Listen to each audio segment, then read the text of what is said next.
Please help me give big smooches to my guest and my very dear friend, Carol Allen. And your fellow cat lady. Hi, everyone. Hello, cat lady. It's your fault. You're the one who made me a cat lady. I know. Everybody saw that post and they're like, it's true. What? Damona has a cat now? Yep. It's Carol's fault, you guys. But I'm so happy. And her name was Emmy, so she had to live with TV people. I mean, she just had to. Yes, she is my my touchstone. She's my good luck charm. She's your true award for all your hard work. Yes. She is. So thank you. You bring so much joy and so much wisdom and so much goodness to my life. And also the lives of all of our listeners. This is, I think, your 4th time on the show? Yeah, I think so too. So this is kind of becoming, maybe 5th, but this January episode is becoming a thing. It's an annual tradition as you give us the forecast of the year in astrology. Well, and I just want to say, speaking of wisdom and joy and, all that great stuff, happy book anniversary. Aww. It's your anniversary of your book coming out. Remembered. I mean, of course I remembered. How could I not? Well, yes. Yeah. And those who heard your interview last year know that you were the person. I know you're not going to take credit for it. But who went like that to you so you would write it? No. I went like that. Carol, no. You kicked me right in the ass and you were like, you're writing a book and I'll see you in a month and I will read your proposal in a month. And I swear, and you I know. never called me again. Because I was writing a book, Carol. Okay. Which I know you know a lot about. You've done this yourself as well. It's brutal. It's a lot. It's a labor of love. It's a labor of love. And I'm very grateful to you for kicking me in the ass and making F the fairy tale be born. Well, you rocked it. You rocked it. Really you. Good stuff. Amazing. Very smart. No, you're so smart because You've done Vedic astrology for a long time. 32 years. Yeah. 34 years. Yeah. Really? Yeah. Since you were 6? Since I was, 5. Since God was a boy. Yes. Okay. So first of all, for those of us that are new to Vedic astrology. Yes. How's this different from the horoscope we pick up in the grocery store? Oh gosh. Well, hopefully it's a little more detailed, but basically it's the system of ancient India. And what's incredible is there's over 50 kinds of astrology, and Vedic is the most integrated with a culture and the most consistently practiced of the 50.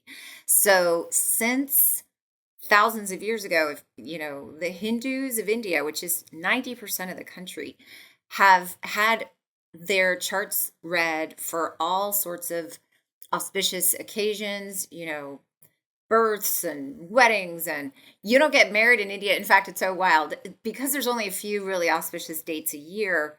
Everybody gets married on those dates, and all the streets are clogged with wedding processions and wedding parties, and all the venues are booked way, way, way in advance. And but the biggest difference, there's a lot of differences. The biggest difference is the calculations are different. So most people from one system to the next, and by the other system, I mean the one here, the Western system, which is a little newer and is believed to be a combo of like Roman and Egyptian and Persian and Zoroastrian and so it's got different dates, and most people end up being a different sign from one system to the next, and it causes all sorts of confusion.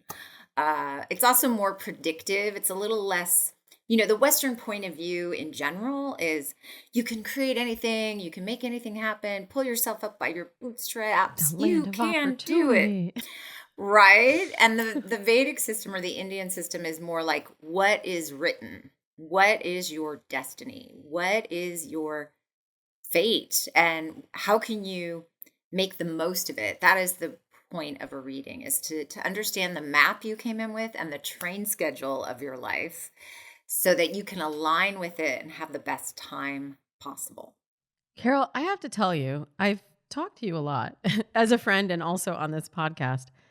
And you said several things that I've never heard before. Oh, And cool. now I have a new understanding of Vedic astrology, both from the two things you said. One, the auspicious dates and how like people don't work against the grain there. It's like, I feel like Right. It's like planning a I've picnic when it's going to rain. Why would you do right. that? Right.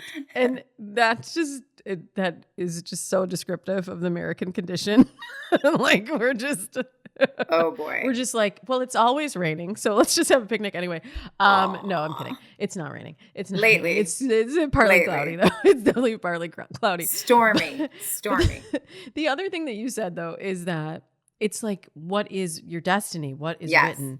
And so today I wanted to kind of look at the year ahead Ah, and how people can use the guidance that's already written to their own life. But I imagine like there are people listening and they're like, but I don't know. First of all, I don't know what my Western astrology sign is. What is my Vedic astrology sign? right. And I know you have like an amazing resource that people can get on your website. I mean, I have a free link where they can run their Vedic chart and they can figure out, if they know their birth time, they can figure out everything. Rising sign, sun sign, moon sign, all the positions of the planets at the time of their birth. And you're so sweet to mention that. It's at soulmatestars.com/chart creator. /chart creator. But you'd be surprised. You just said, a lot of people are going, I don't even know what my regular, sign is. Pretty much most people know. In fact, they did a study years ago in the UK where more people went to the horoscope this was back when people read papers, than read the first page, right? And I know for me, when I, was growing up, I always took the pink section out of the paper, which was like where the horoscopes were. And I didn't read the news at all. So, which explains a lot, right? It's because it's partly cloudy, Carol. And so we're like, well, I want to look towards the sunny days. Right. And we always knew like you read the horoscope and it generally makes you feel better. It tells you how great you are. Yeah, it tells you how great you are. And I hope this episode makes everybody feel better, but I also want to make sure we're not swimming upstream. So, and in addition to that amazing free resource you've offered, yes, you will tell everybody how they can get their tailored, personalized, personal success calendar in a little bit, where you can like plug all that stuff in and you can actually get your personal forecast for the whole year. Right. But is it possible on today's episode? Day to day. Yeah. Right. The whole, all of 2025, you can see like which days are good for love or money or communication or whatever. But I want to make sure before we move forward with this episode, I want to make sure, can people get a sense of what, like, even if they don't have their individual day-to-day forecast, sure, are there certain days that are really auspicious for everyone in love? Well, one thing that's really nice in 2025 is the planet of love and romance is the planet Venus. This is the planet of pleasure, sex, popularity, people that are naturally really charming and popular and always have like romantic attention and always have opportunities and have good luck in love. They always have something really beautiful in their chart when it comes to the planet Venus. And so Venus is the one that you want to have fortunate and fortuitous. So the bummer is Venus moves very, very quickly. It's close to the Earth. It's close to the sun. It's like one of the faster moving planets. So it doesn't park itself in a part of the sky for very long. So when it's in a good place, it's like 3 whole weeks, right? It's like whoop-de-doo. Well, this coming year, Venus is going to be in its very favorite sign, which is the sign of Pisces. Now, by the way, I should say everything I'm saying is using the calculations of Vedic astrology, which differ by almost an entire sign. So anyone out there that's familiar with regular tropical Western astrology is going to be like, what is she talking about? Venus isn't in Pisces then. In Vedic it is. So that's what we're talking about. So from February to all of February, all of March, all of April, most of May, Venus is going to be in its very favorite sign. It's going to be exalted in the sign of Pisces, where it's at full strength. And when planets are at full strength, you get the best of what that planet represents. So Venus, again, represents pleasure and all that beautiful stuff, but it's also diplomacy. It's also helps us make good decisions. People that have beautiful, powerful Venus energy in their chart, they choose good partners. They reject bad ones, right? So these are the dates. I want everyone to be very motivated early in the year, especially because the planet of grace and blessings and healing and abundance and expansion and wisdom, which is the planet Jupiter, happens to be in a sign that's what's called ruled by Venus. It happens to be in the sign of Taurus right now. It's been there since last May. It's there till this coming mid-May.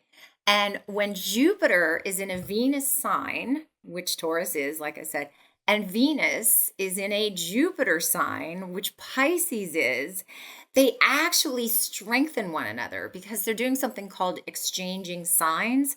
And it's like both get a boost by them both mutually being in each other's signs. And so this is very, very, very rare to have Venus not only exalted, but in a Jupiter sign and Jupiter in a Venus sign at the same time. So I want everybody dating February, March, April, May. Okay. February, March, April, May. Yes. Auspiciousness. Yes. Abounds. Can I ask you a question? I don't know if you have this calculation at your fingertips. Has there been, like, when was the last time that happened? Do you know? Like, has it been like, well, if you're years and asking years because it seems like it's been a really long time. because I'm like, what happened in 2024, Carol? Well, there's a bigger backdrop. There's a bigger, more, astrology is like wheels within wheels within wheels. And there's various things. What we're discussing right now are what are called transits. And these are when you look to the relationship of where the planets are in the sky to the Earth now. Those are transits. Transits are only going to get you so far. Gosh, what's a good analogy? A transit is like if you paint your house, but it's still on a crap street, right? You're still going to wish, you had a different house. And and I know you recently moved, so this is not personal to you. Right? I was like really wondering where we were going with that. You didn't live on a crap street. You lived on a great street. But I'm just saying. I was on the corner of a crap street. Transits are only going to do you so much. So, So what's that astrology where you're on a good street, but then you're intersecting a crap street? Well, I mean, that's most of our lives, right? Or a conjunction. So what you're addressing is like, why has love been so hard? What is going on in the world? Why is everyone feeling so like exhausted, overwhelmed, hopeless, la, la, la, la, la. You and I are in the United States. I'm sure you have listeners all over the world. And the United States, and I've talked about this on your show before, the United States is in the second phase of a 3-phase, 7.5-year cycle called the Sati cycle.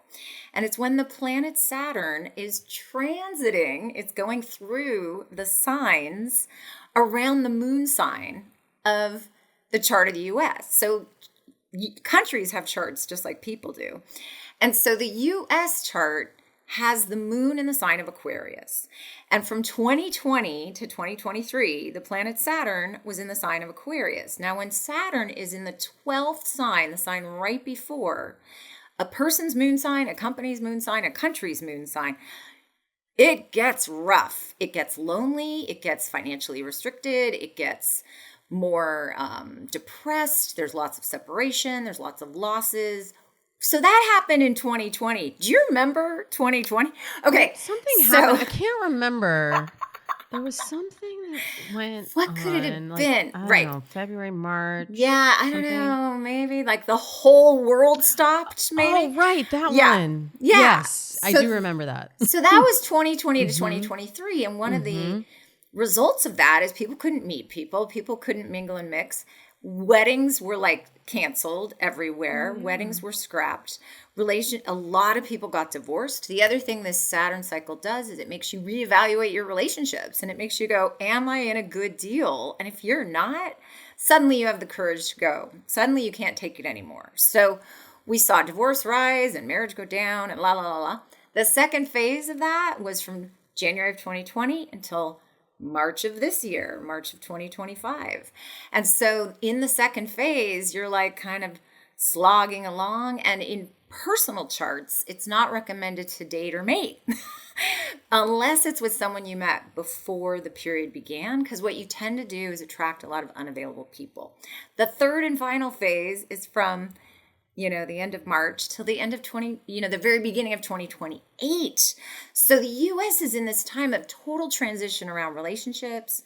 Then most of the G8 countries, most of the major, Western, first world countries of the world are in Rahu periods.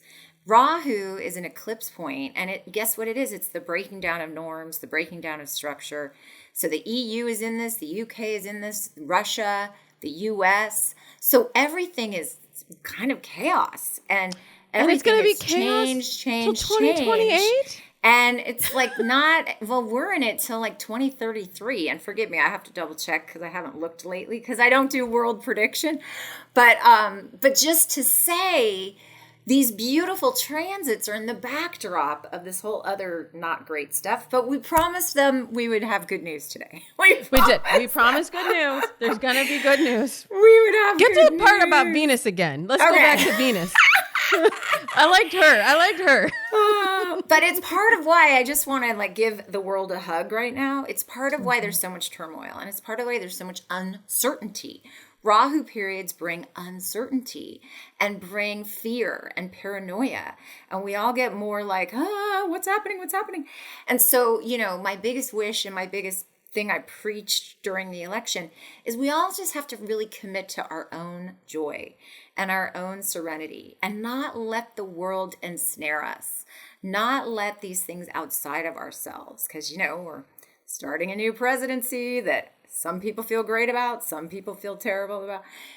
We just have to take the long view and be grateful for every day and to prioritize love and relationships, because study after study show these are the things that make life matter and life meaningful and make us the happiest and the healthiest. So back to Venus. We are speaking the same language here, Carol. So I think that is, love really is the answer. And it's all there is. It's all there. It's all there is. All there is. But you know what there is? There actually is a quick moment where we have to take a break. Okay. So we can hear from our advertisers and sponsors of the show. So awesome. Stick with me, Carol, because I want to make sure that everybody knows what's ahead for them in 2025.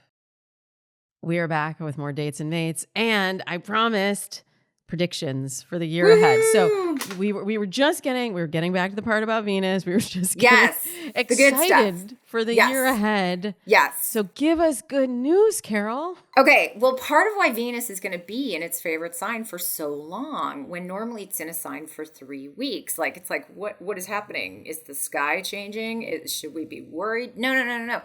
Venus is going to go direct for a while, then it's going to go retrograde. Now, when Venus is retrograde, and this is going to be from March 3rd to April 13th, so about 5 weeks, this is one of the best times to look at your life if you're single and ask yourself, is there somebody I should revisit? Is there someone from my past? Is there someone I went on a date with, but we didn't reconnect, but even though we meant to, right? I have a client right now that I told her last year, this is your year, and oh my gosh, soulmate time, and get out there, make a big effort. And it was very easy to see in her individual chart that it was love time. Well, she heard from a guy that she'd had one lunch date with a year prior, and they were going to go out again, but she was going on a trip, and he got COVID. And then this happened and that happened, and it all kind of petered out. And for some reason, he reconnected, and they went out, and they have fallen madly in love. And she said to me the other night, she said, I feel like he's my soulmate. And I was like, I remember someone saying that might happen, right? So this is the kind of thing that Venus retrograde is amazing for. More than Mercury retrograde, this is when we revisit unfinished connections or people from the past. And for those of us in relationships, it's a beautiful time to deepen your connection with a love that's already in your life. It's not the best time to meet brand new people for those of you single, retrogrades are from our vantage point, the planet is traveling backward. So what often happens is then when the planet starts traveling forward, things like reverse themselves. So, but anyway, look through your Rolodex or your contacts or your old Facebook posts and who can you reconnect with? And let's give those dates again. So that's Yes, March 3rd to April 13th. Okay, And so like date a lot in February and up right. until March 3rd. And then date everyone that you dated before. And then what happens after April 13th? Well, and I just want to give a little plug. So many people block people, like if they're internet dating, if nothing came of it. And I'm always like, blocking isn't for that. Blocking is a way to make it so someone who behaved badly can't reach out to you again. It's not so you can like feel some sense of control because someone didn't like become your husband or your wife, right? So keep those connections open. You just never know what's going on with someone. So I wanted to just be sure to say that. Thank you for saying that. Yeah. I'm very anti-blocking. Me too. And yeah.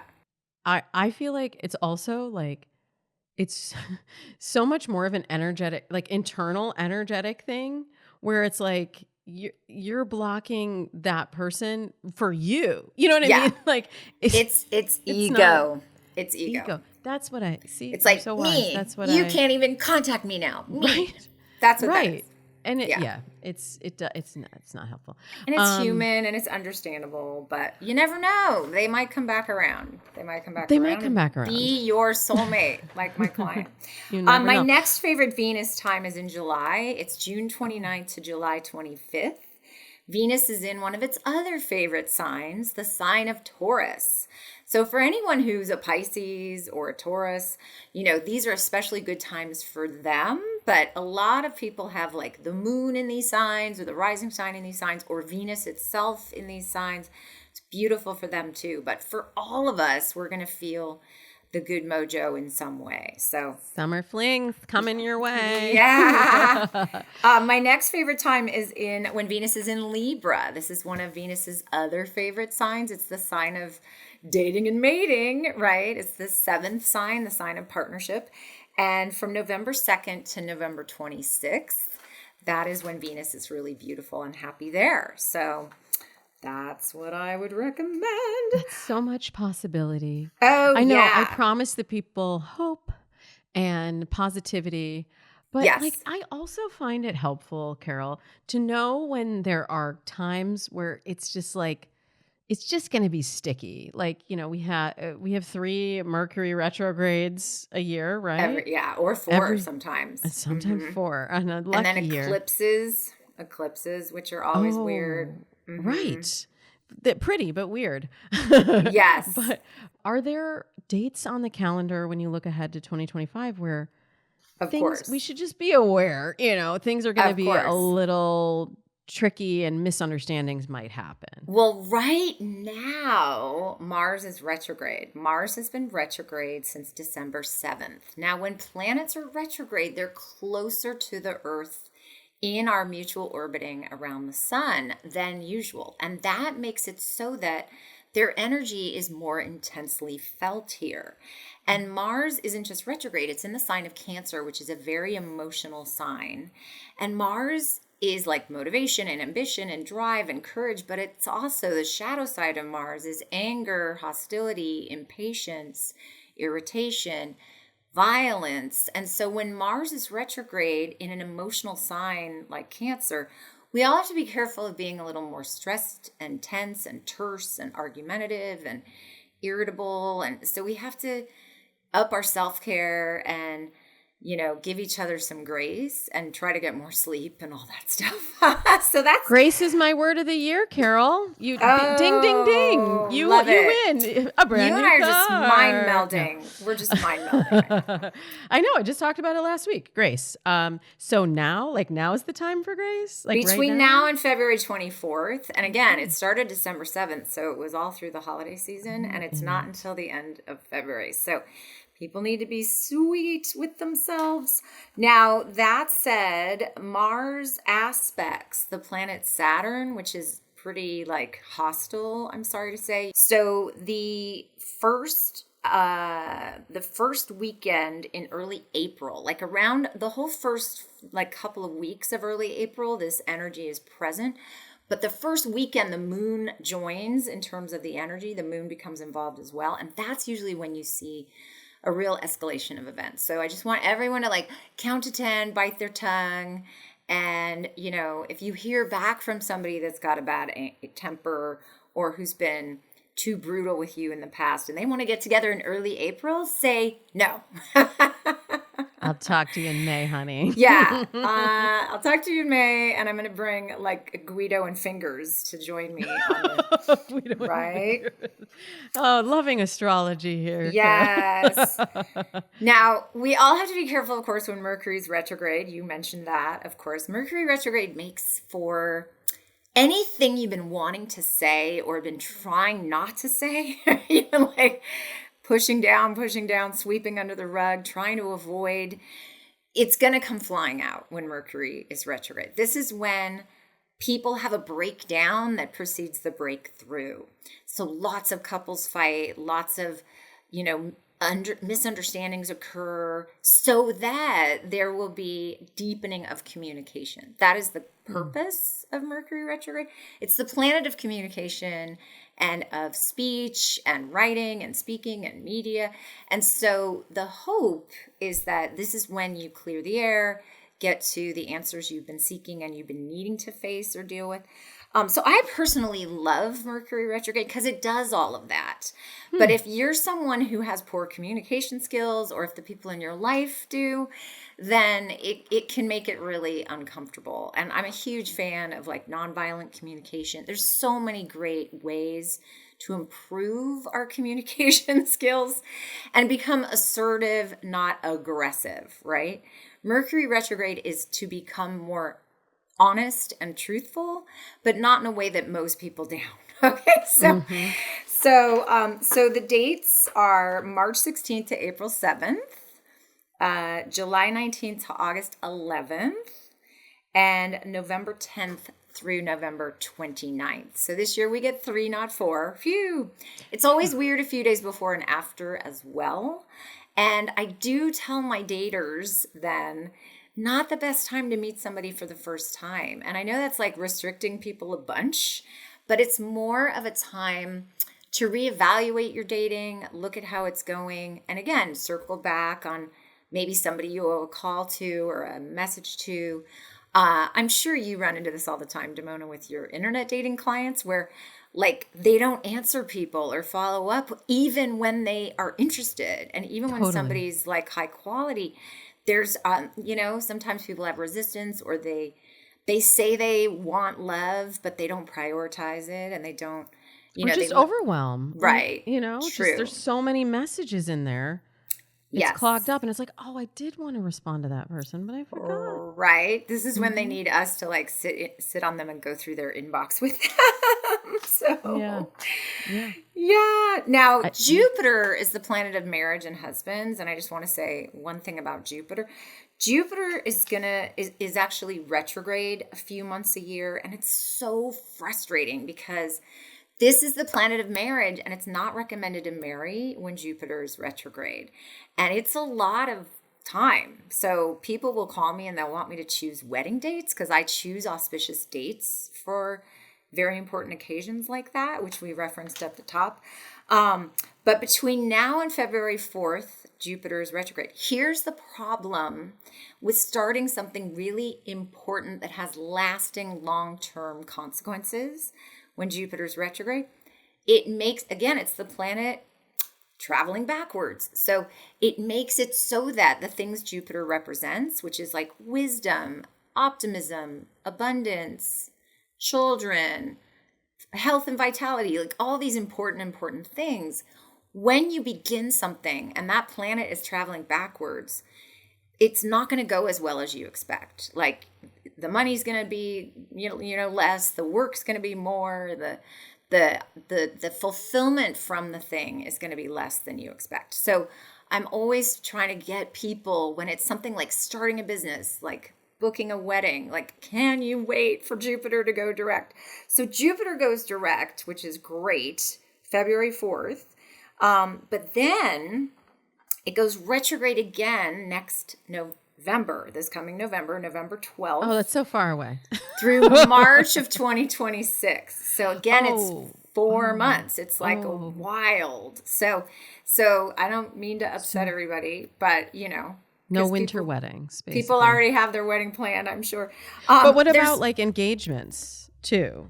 Is that really anything under Jupiter retrograde that's begun typically isn't going to go as well as you think and isn't going to be as fortunate or as fulfilling as you think.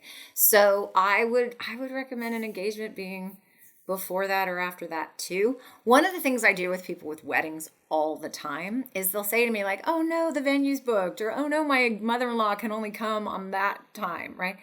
And I'll say, no problem, get married then.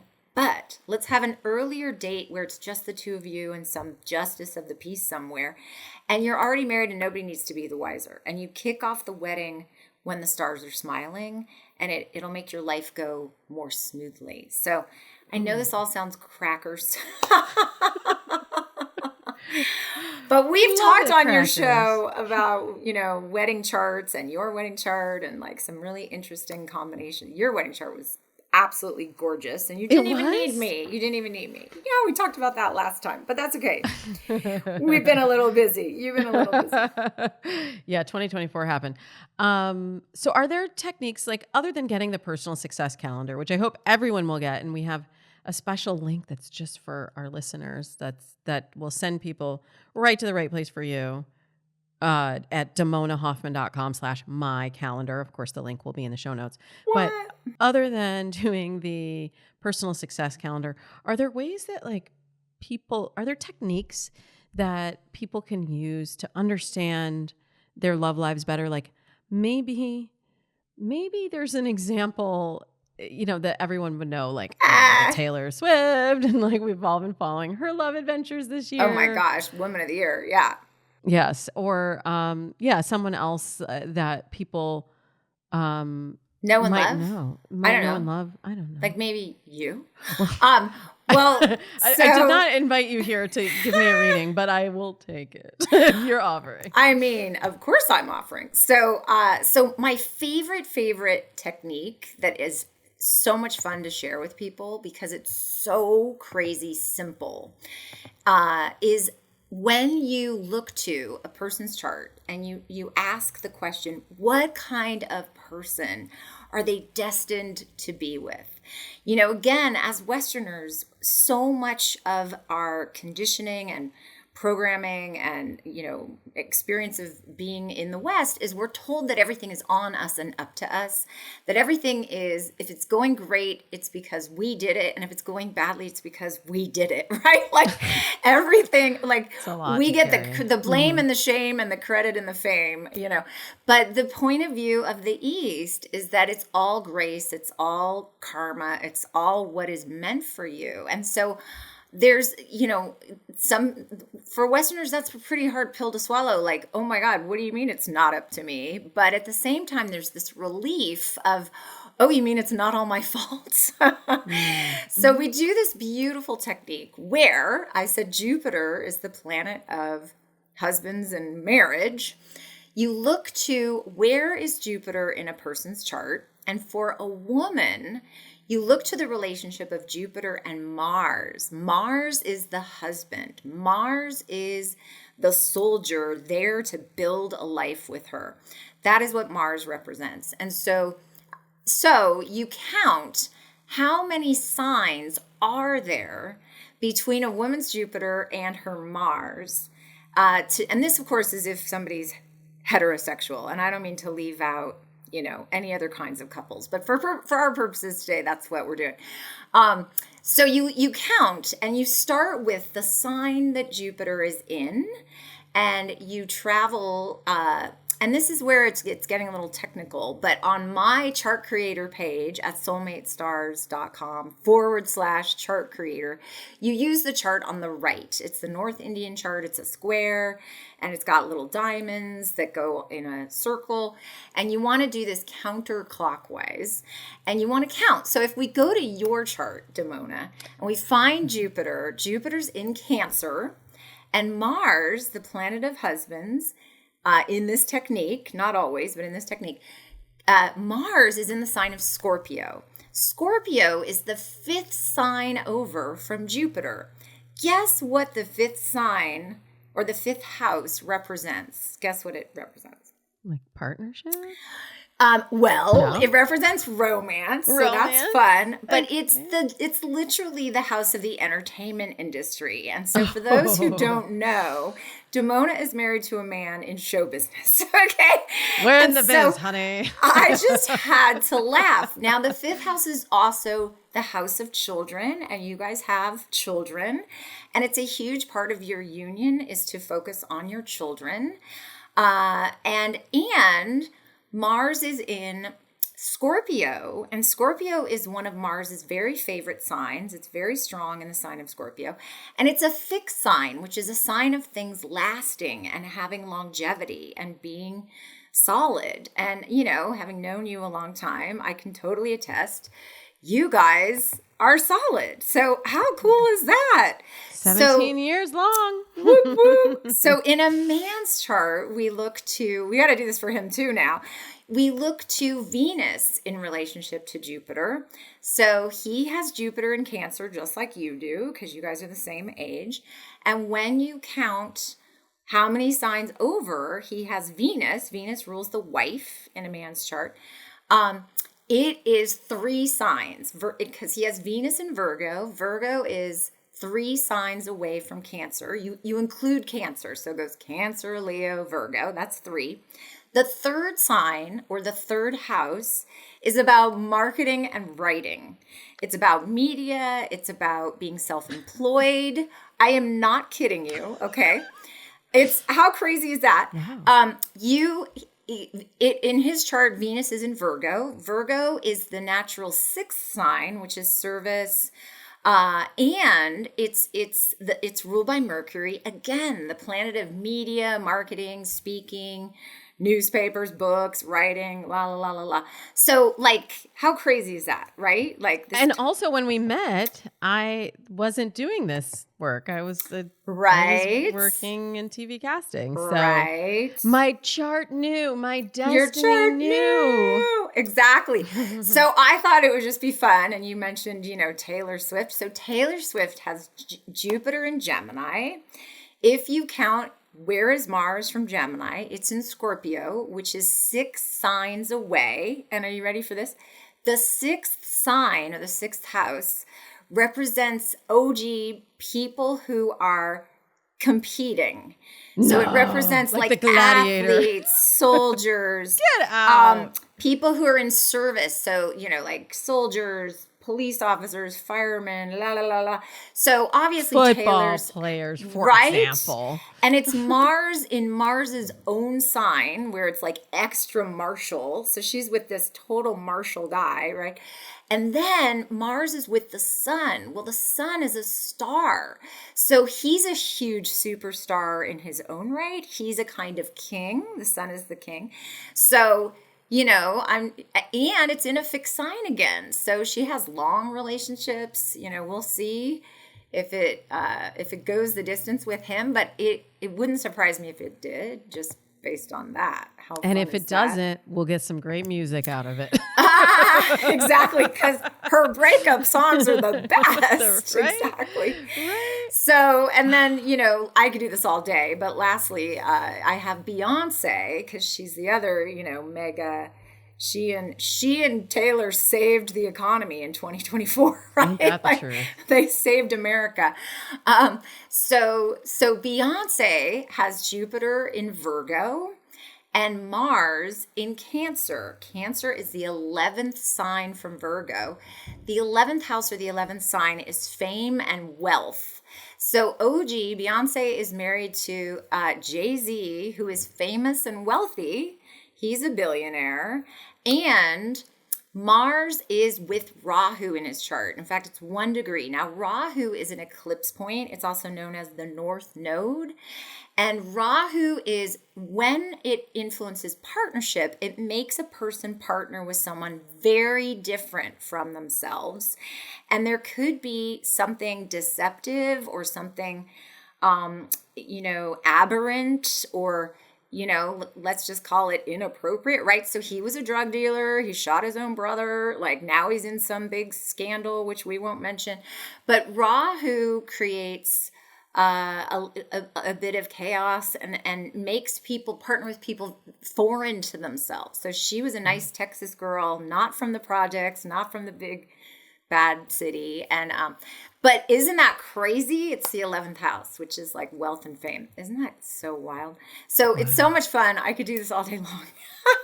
You could do this all day long, and you kind of do. I kind of do. I actually do. You're not wrong. But you've given us such a teaser for finding out how all this applies to our own lives. So I highly encourage, I get my personal success calendar every year. I know I say this every year. And I mean it every year, Carol. And I literally will, when I'm planning a program or a launch or a trip or anything, I'm like, what does Carol say? What's my personal success calendar say? Because I don't want to work against the universe here. Right. Go with grace. You and I are blessed to know a lot of fabulous, amazing colleagues. So Ariel Ford uses them and endorses them, and Orna and Matthew Walters are always like, we need our new calendars. Who will be on next week. Oh, I love that. That's so for their new book. So I'm sure awesome. you timed it with them perfectly. And I know all of the wisdom that you share in these calendars that really, y'all, it's tailored for you specifically based on your birthplace, birth time, and birth date. Yeah. And it has that's all you need. It's not just like, ooh, hey, Aquarius. It's specific just to you. And there's symbols for every day, sometimes 9 symbols for a day. And telling you most dangerous days, most positive days, days to lay low, days to bust out, days to travel, days to throw parties, days to not throw parties, right? Yeah. So right. It's really fun. And I've had them since the year 2000. And honestly, it's year after year, it's the best idea I ever had. I wish I could come up with just one more like it. Well, I'm sure you'll check the astrology and see when will be the most auspicious time for you to do that. But for now, I thank you so much for giving us this gift. And you give it to everyone who's listening to Dates and Mates at a special rate. So make sure you use my link at damonahoffman.com. Yeah, 60% off. 60% off, y'all. Yeah. Okay, write this down. Go to the show notes. damonahoffman.com/mycalendar. damonahoffman.com/mycalendar. That will take you right to my special pricing on Carol's page. All right, so before you go, Carol, okay, we have been ending our episodes this season with a new piece of advice. What is your most unpopular opinion about love and relationships today? That internet dating is still the best way to find somebody. Nobody wants to. My clients are like, no, But then just like you, I teach them a strategy that works and they have a much better time. But that's hands down, that's the one. And that you have to make an effort. You have to make an effort, even if your chart is good for it. You met your lovely husband because you were making an effort. I was doing it. Yeah. I was doing the work. I was, for real. It was not, when people say the unpopular opinion, I think it's the popular opinion, and they're like, love will find you when you least expect it. I'm like, yeah. No, sorry. I always say, do you do that with money too? Do you just go, money will find me? No, you put out a resume and you get a job. Actually, I do. I do say. But that's a separate episode. Bigger houses than I do, so maybe I need to listen to you on that one. It's a combination. It's a combination of all of those things. But thank you for sharing your unpopular opinion and also your wisdom with us here on Dates and Mates today.